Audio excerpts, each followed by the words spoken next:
Hello and welcome to Lecture 3 of Work in Phys 1101.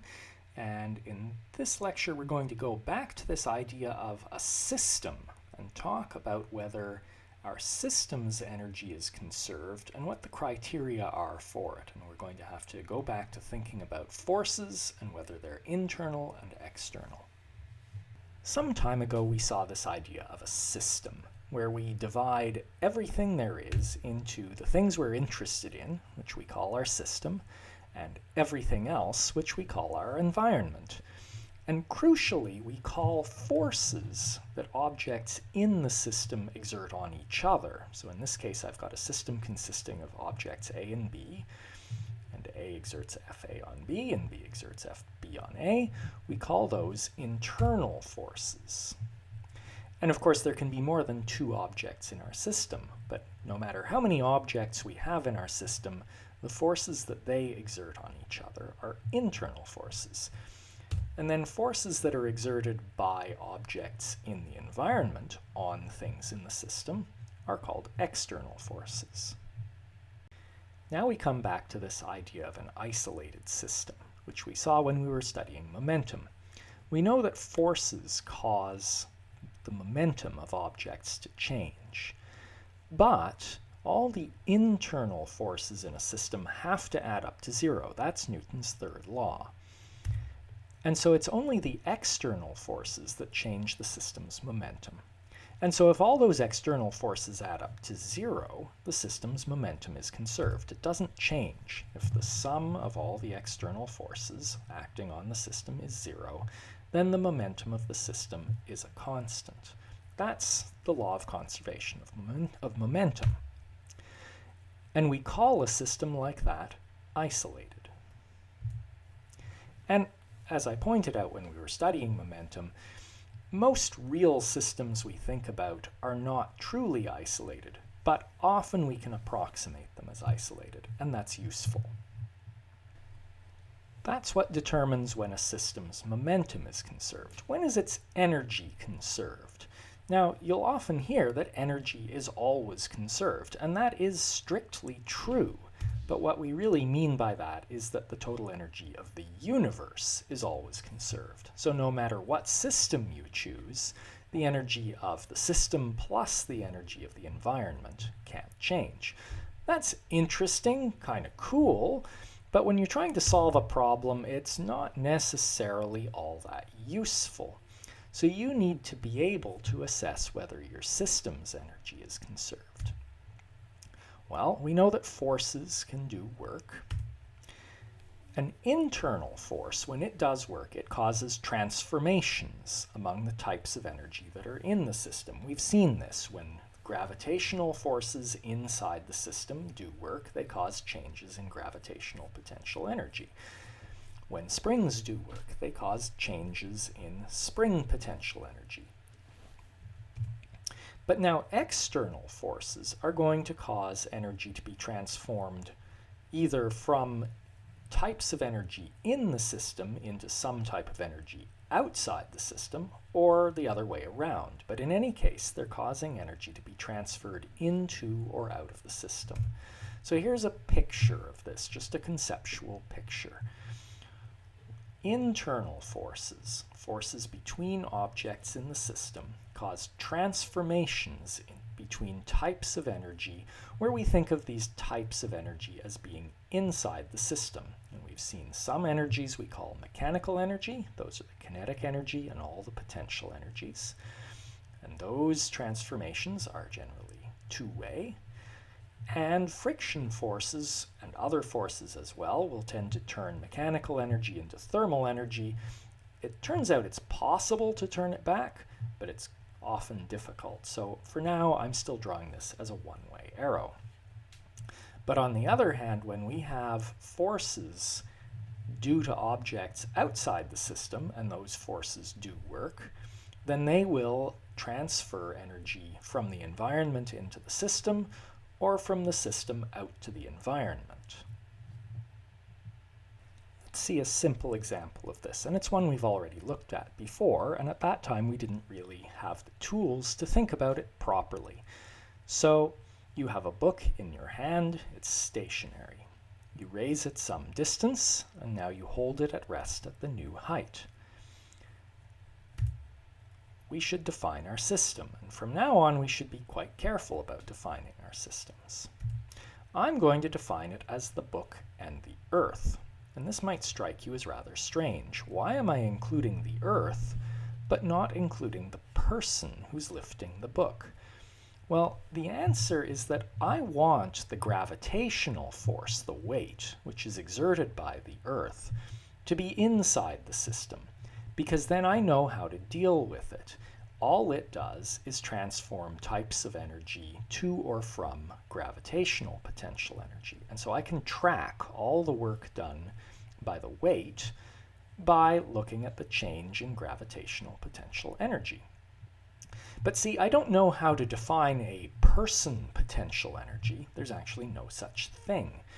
And so it's not so useful for me to include the person in the system, because I don't have a nice convenient potential energy that I can use to track the weight, the work done by the normal force that the person is exerting on the book. So at the moment, we might think that the energy isn't conserved, and the energy of the system isn't. By this definition, the book starts at rest, so it has no kinetic energy. It ends at rest, so it has no kinetic energy at the end. And it goes up, so it gains gravitational potential energy. So the system's energy is not conserved. But we know overall energy has to be conserved, and so all the new energy in the system had to come from the environment, in this case from the person. And so it was the work done, which is work done by an external force, the work done by the normal force acting on the book, that increased the system's energy. So here's what our new energy bar chart looks like. We have an initial energy that's showing nothing. Work gets done on the system, raising its energy, and in the end it has some new gravitational potential energy. And so we'll tend to write this way. Whatever the initial energy is of the system, you add whatever external work is done, and that gives you the final energy. And of course the external work can be negative.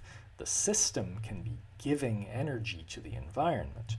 But either way, we'll write it like this, with the external work on the left side of the equation with the initial energy, and we'll track whether that's energy coming into the system or out of the system by whether this work is positive or negative.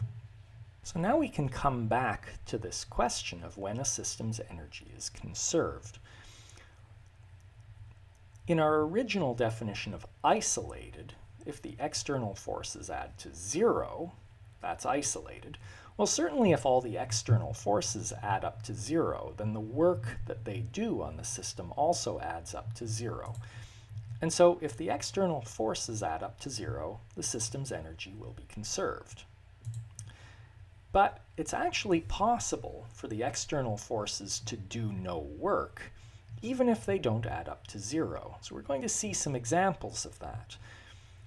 But this means we have a slightly different condition for energy to be conserved. Really, what we need for a system's energy to be conserved is not that the external forces add up to 0. It's that the work they do has to add up to 0.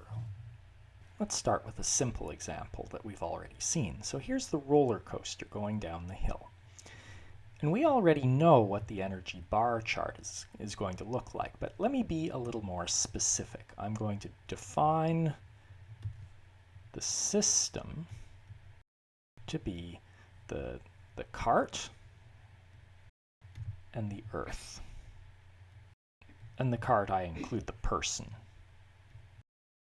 So that means that if we look at the free body diagram of the roller coaster, the weight is an internal force because it's exerted by the earth. And so that makes the weight an internal force, and we're going to track the work done by weight through changes in the internal energy of the system from one form to another. But I haven't included the track in the system, and it's what's exerting the normal force. So I've made the normal force an external force.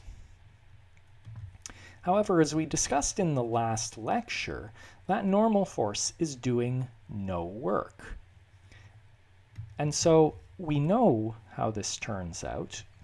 We know that our energy bar chart just has, if I define my axes at the bottom of the hill, then the system starts off with a lot of gravitational potential energy.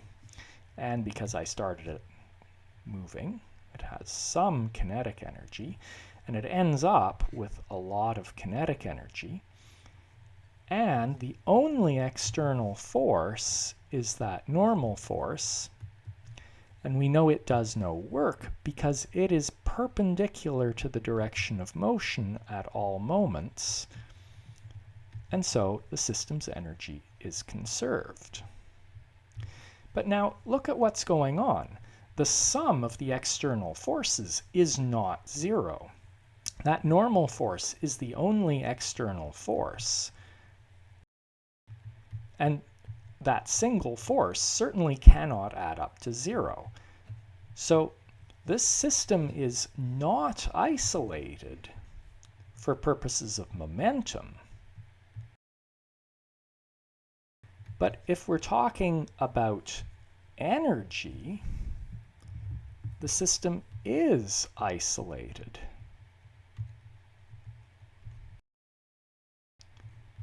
Because the external forces, the sum of all the external forces, does no work, and so the system's energy is conserved. So this illustrates that a system can be isolated for energy and not for momentum, and as we'll see, the reverse is also true.